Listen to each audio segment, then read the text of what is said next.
le micro. Oui? Ouais, ça a l'air de marcher, très bien. Donc, entre hier et aujourd'hui, c'est de ça dont je dois vous parler aujourd'hui. Donc, de choses qui ont bougé entre hier et aujourd'hui, qui ont évolué. Le problème, c'est que là, comme ça, a priori, les religions, c'est justement le domaine de l'éternel, de l'immuable, des choses qui ne bougent pas. Enfin, ça, c'est du pipeau. Surtout parce que moi, je ne m'intéresse pas à Dieu. J'en ai rien à péter de Dieu. Je ne m'intéresse même pas à des dieux ou à la réincarnation, à tout ça. C'est pas mon domaine. Parce que moi, je ne fais pas de la théologie. Je ne suis pas rabbin, je ne suis pas imam, je ne suis pas prêtre. Je fais des sciences des religions.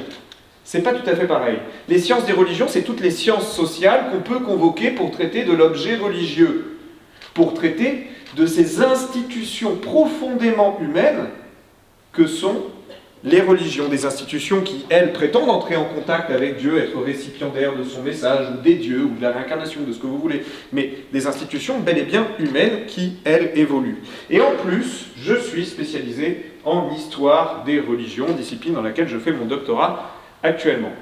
Alors, l'histoire des religions, c'est fabuleux, parce que l'histoire, c'est justement quelque chose qui nous permet de voir l'évolution dans le temps. Alors, l'évolution dans le temps des sociétés humaines, l'évolution dans le temps des religions, parfait. Sauf qu'aujourd'hui, j'ai décidé de me faire un petit plaisir, j'ai décidé de ne pas vous parler du tout d'histoire des religions. J'ai décidé de vous parler de sociologie des religions. Voilà, encore, suite à l'intervention précédente, ça fait une filiation comme ça. Voilà, j'avais envie d'un peu de fun, un peu de peps, un peu de changement comme ça, donc sociologie des religions, et j'ai décidé de le faire en partant de 7 phrases que vous avez probablement déjà entendues, ou que vous avez peut-être déjà dit avec un air plein d'assurance et de morgue comme ça. De toute façon, les religions, c'est que des sectes qui ont réussi. Eh bien, cette phrase, sachez que depuis que je fais de la vulgarisation sur Internet en histoire des religions, eh bien, je la reçois environ 2 fois par jour, cette phrase. Donc au bout d'un moment, il faut bien la prendre au sérieux. Prenons-la au sérieux, discutons de cette phrase, et pour le faire, il faut commencer par faire un truc relou que font tous les universitaires, c'est-à-dire définir les termes. Bon, je vous fais grâce de la définition du mot religion, parce que ça pourrait prendre 1 heure ou 2, mais je vais donc me concentrer directement pour définir l'autre terme important dans ce que je vous dis aujourd'hui, c'est-à-dire le terme secte. Qu'est-ce que c'est qu'une secte ? Alors, le Larousse nous dit que c'est un ensemble de personnes qui ont une doctrine cohérente, qu'elle soit philosophique ou religieuse. Bon, c'est bien, c'est assez factuel comme ça, mais on voit tout de suite un problème, c'est que ça ne correspond pas vraiment au sens qu'on lui donne dans la vie de tous les jours. Car si je vous dis secte, vous pensez tout de suite à quelque chose d'assez péjoratif, d'assez négatif. Un gourou qui fait du mal à ses adeptes, etc., qui les escroque, qui les manipule. Voilà, donc le sens commun, il est plutôt négatif. Mais est-ce qu'on peut aller plus loin que ce sens commun qui me semble assez partial, assez dans le jugement de valeur ? Est-ce que l'État pourrait nous aider à donner une définition de secte ? État, je t'en supplie, aide-nous. Le problème, c'est que pour l'État français, des sectes, ça n'existe pas. Enfin, ça n'existe plus. À partir de 1999, on a eu des commissions parlementaires qui ont essayé de catégoriser les mouvements religieux en mettant le tampon sur certains, en disant celui-ci c'est une secte, il n'est pas bien, il a des baskets, il ne peut pas rentrer. Celui-ci par contre, il n'a pas de baskets, c'est une religion, c'est respectable, on prend. Donc on avait des listes comme ça de mouvements qualifiés de sectes. Le problème, il est du côté du droit, et vous le voyez peut-être venir, et assez rapidement, en 2005, Jean-Pierre Raffarin, qui était alors Premier ministre, a pris, selon moi, une décision de bon sens. C'est rare que je dise du bien de Jean-Pierre Raffarin, mais voilà. Donc, c'était de dire qu'il fallait arrêter de classer les mouvements selon ce qu'ils sont, c'est-à-dire une secte, mais plutôt de le faire selon ce qu'ils font, des dérives sectaires.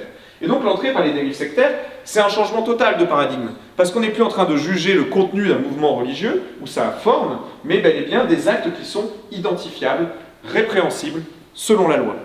Et ces actes, c'est par exemple des exigences financières exorbitantes, isolement du milieu familial, impossibilité de quitter le mouvement, etc., etc. Bref, une liste très précise. Et ce qui est assez intéressant avec cette entrée-là, c'est qu'en fait on se rend compte que les dérives sectaires sont certes présentes dans des petits mouvements religieux qu'on assimile dans notre esprit à des sectes, mais pas dans tout. Il y a des petits mouvements religieux qu'on assimile dans notre esprit à des sectes qui ne sont pas particulièrement accusés de dérives sectaires. A l'inverse, on retrouve aussi des dérives sectaires comme ça dans certaines parties des grandes traditions religieuses qu'on assimile à religion respectable. Pour le catholicisme, on peut citer la fraternité Saint-Pédis, qui a été à de nombreuses reprises épinglée pour dérives sectaires. Bon, on peut aussi constater, et là c'est encore plus intéressant, que ces dérives sectaires se retrouvent dans des environnements qui ne sont pas du tout religieux.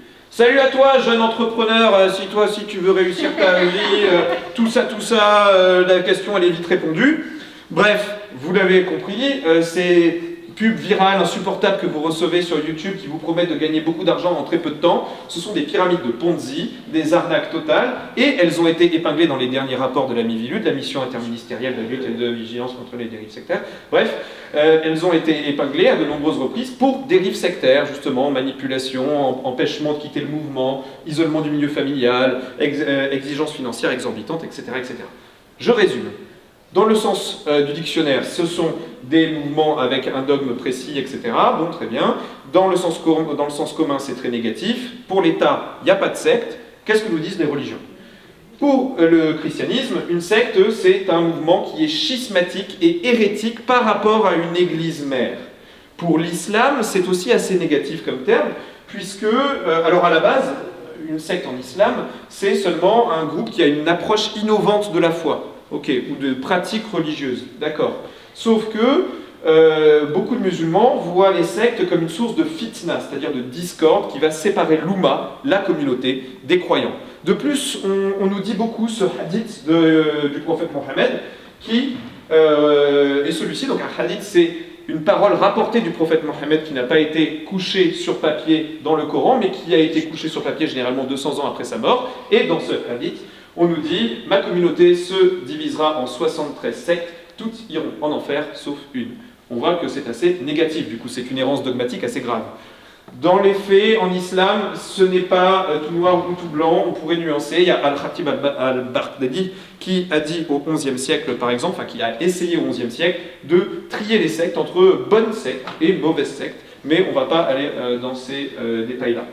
Du côté du judaïsme, on s'approche de la définition du Larousse. Une secte, c'est un mouvement religieux avec une doctrine cohérente. Alors les juifs et juifs vivant dans la même société que tout un chacun, forcément, le sens commun du mot secte finit par contaminer également, et donc par contamination, on commence à avoir un sens négatif aussi qui apparaît dans le monde juif pour le mot secte. Mais dans les faits, une secte c'est juste un mouvement religieux sans jugement de valeur. Au temps de Jésus, c'est-à-dire au 1er siècle après lui-même, c'est putain délire ça, au temps de Jésus, il y avait différentes sectes juives, les Esséniens, les pharisiens, les sadducéens, les adeptes de Judas le Galiléen et même les chrétiens, même s'ils ne portaient pas encore ce nom, oui c'était une secte juive, on y reviendra.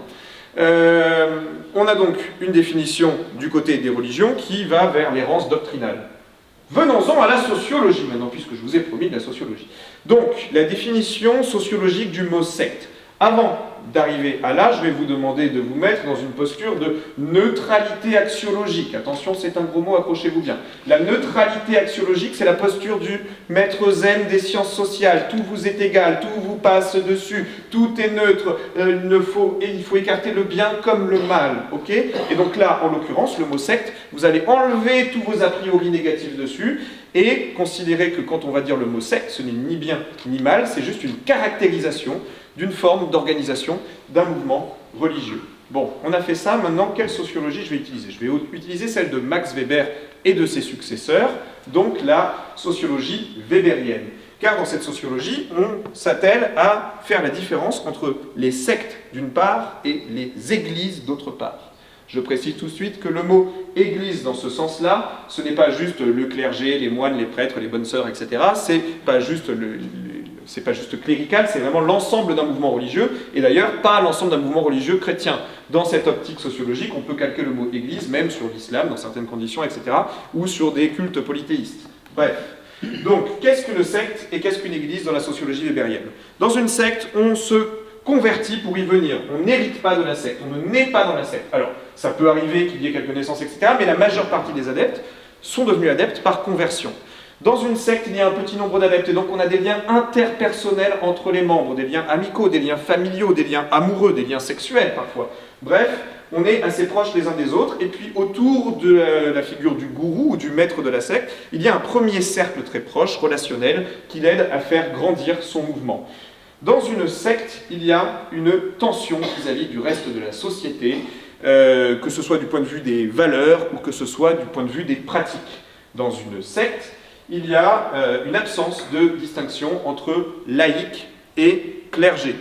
Parce que les cases sont floues, voire les cases n'existent pas, on peut passer de l'un à l'autre, c'est assez compliqué comme ça.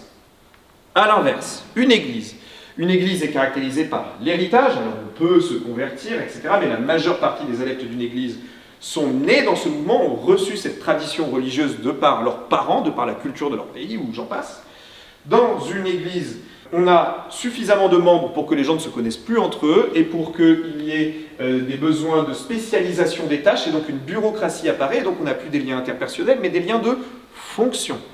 Dans une église, il n'y a pas de distance particulière entre la société et l'église, c'est-à-dire que les valeurs sont globalement alignées et l'église est présente à tous les niveaux de la société. Et puis, dans une église, il y a une distinction ferme entre laïc et clergé. Un dernier point que j'ai oublié, la nature du leader. Dans une secte, le leader, on lui reconnaît une autorité parce qu'il a un pouvoir charismatique. On reconnaît en lui une forme d'aura surnaturelle, une habilité à bien parler, ou même une élection divine, qui fait qu'on le reconnaît comme le chef. Alors que dans une église, c'est une autorité dite légale, rationnelle. En gros, ça veut dire qu'il est reconnu parce que le droit de sa religion, la loi de sa religion, fait qu'il a passé des étapes pour devenir le chef. Là, par exemple, récemment, le pape, il a passé le conclave, voilà, et il a été reconnu comme chef de l'Église catholique. Donc on a ces distinctions entre secte et église, mais si vous avez bien suivi, vous dites c'est n'importe quoi ce truc, ça colle pas, parce que par exemple, l'Église catholique, actuellement, on ne peut pas dire que ses valeurs soient en phase avec celles de la société dans laquelle elle vit. Si vous prenez les questions de bioéthique, de fin de vie par exemple, sur les questions de droit à l'avortement, l'option majoritaire chez les catholiques est assez minoritaire dans la société française. Pareil sur la question du mariage pour tous. Et puis on ne peut pas dire que l'Église catholique soit présente à tous les niveaux de la société non plus. Donc, c'est quoi le problème? Ces cases, elles sont à jeter? Eh bien non, car ce ne sont pas des cases, justement. Ce sont deux pôles sur une ligne qui tracent un continuum. Un mouvement religieux peut être placé n'importe où sur cette ligne, plus ou moins près de la secte ou plus ou moins près de l'Église. Et c'est là qu'on va pouvoir boucler avec le terme du jour et avec l'évolution, c'est-à-dire que quand on prend par exemple l'histoire du christianisme, au début, on a Jésus qui a un petit nombre d'adeptes de sa famille, de ses amis, autour de lui, qui l'aident à prêcher la bonne parole, et il est en tension avec la société qui l'entoure dans ce qu'il prêche, ce qui lui vaut, si l'on en croit le récit des évangiles, d'être crucifié. On est donc assez proche du point secte. Mais par la suite, le mouvement chrétien naissant va se déjudaïser, va se romaniser, va faire sien toutes les institutions de l'Empire romain et va convertir largement au sein de l'Empire, et jusqu'à un point culminant qui est la société d'Ancien Régime, alors que ce soit au Moyen-Âge ou à l'époque moderne, où là, il y a un parallélisme total entre les institutions du reste de la société et celles de l'Église catholique, et les valeurs sont largement dominantes. On est très proche du point Église, avec en plus un clergé institutionnalisé, prêtres, évêques, cardinaux, j'en passe, etc. Mais depuis, il y a eu la sécularisation qui a commencé avec la Révolution française et un long mouvement de détachement de l'Église et de l'État qui a abouti à la loi 1905. Elle était longue cette phrase.